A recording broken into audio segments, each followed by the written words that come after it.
2024 के लोकसभा से पहले कईयों ने दावा किया कि नीतीश कुमार की पार्टी जेडीयू अब खत्म हो जाएगी।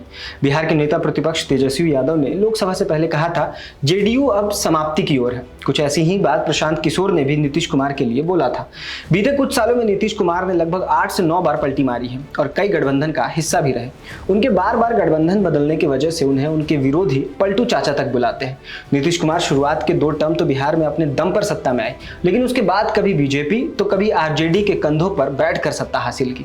जिस पार्टी के खत्म होने की लोग भविष्यवाणी कर रहे थे, आज वही पार्टी प्रधानमंत्री मोदी के लिए सत्ता की चाबी बनी हुई है। लेकिन इस बीच एक ऐसी चीज है जो सबके लिए मिस्ट्री बनी हुई है। लोगों के लिए यह समझना बेहद मुश्किल है कि नीतीश कुमार जो एनडीए के एक क्रूशियल पार्टनर है, उसके बावजूद भी उनके पास ना कोई बड़ा मंत्रालय है, ना ही स्पीकर का पद, जैसा लोग दावा भी कर रहे थे। फिर भी वो एनडीए का हिस्सा क्यों है? आखिर वो क्या चाहते हैं? चलिए आज इसी पहेली को डिकोड करते हैं।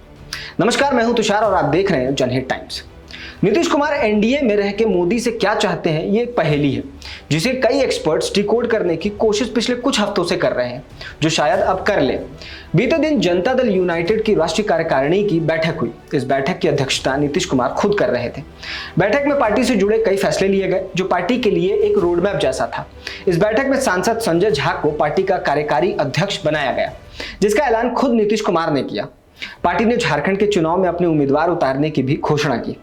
अब आते हैं नीतीश कुमार और जेडीयू के इस मीटिंग के असली फैसले पर। इस मीटिंग में यह फैसला लिया गया कि नीतीश कुमार के नेतृत्व में एनडीए आगामी बिहार विधानसभा का चुनाव लड़ेगी।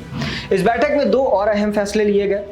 बिहार को केंद्र द्वारा विशेष राज्य का दर्जा देने की मांग और दूसरा, कास्ट सर्वे के हिसाब से जो प्रदेश में आरक्षण दिया गया था उसको लागू करना, क्योंकि हाईकोर्ट ने इसे निरस्त कर दिया है।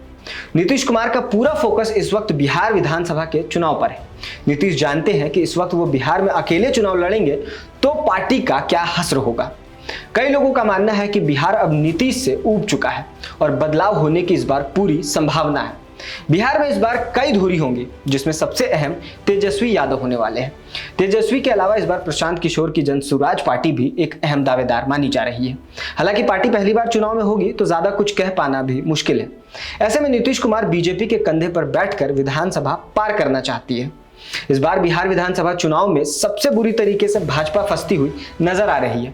भाजपा जानती है कि बिहार में नीतीश के खिलाफ एंटी इनकम्बेंसी बहुत ज्यादा है।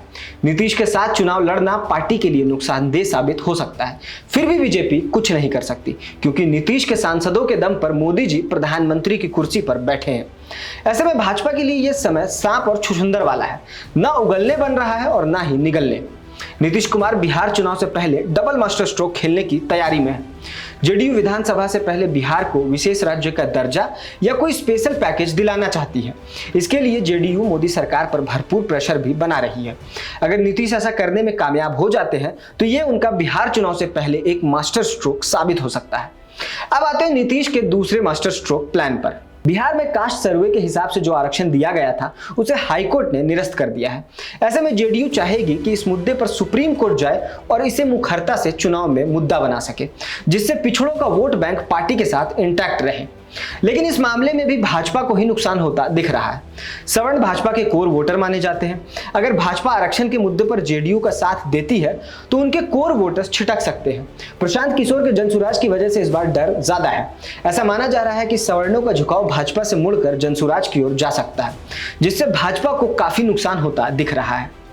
इसलिए इस बार नीतीश कुमार मंत्रालय और स्पीकर दोनों से ऊपर उठकर बिहार में जेडीयू को रिवाइव करने की कोशिश में है, वो भी भाजपा को बलि देकर। खबर पसंद आई हो तो लाइक करें, शेयर करें और कमेंट जरूर करें और चैनल को सब्सक्राइब भी जरूर करें। धन्यवाद।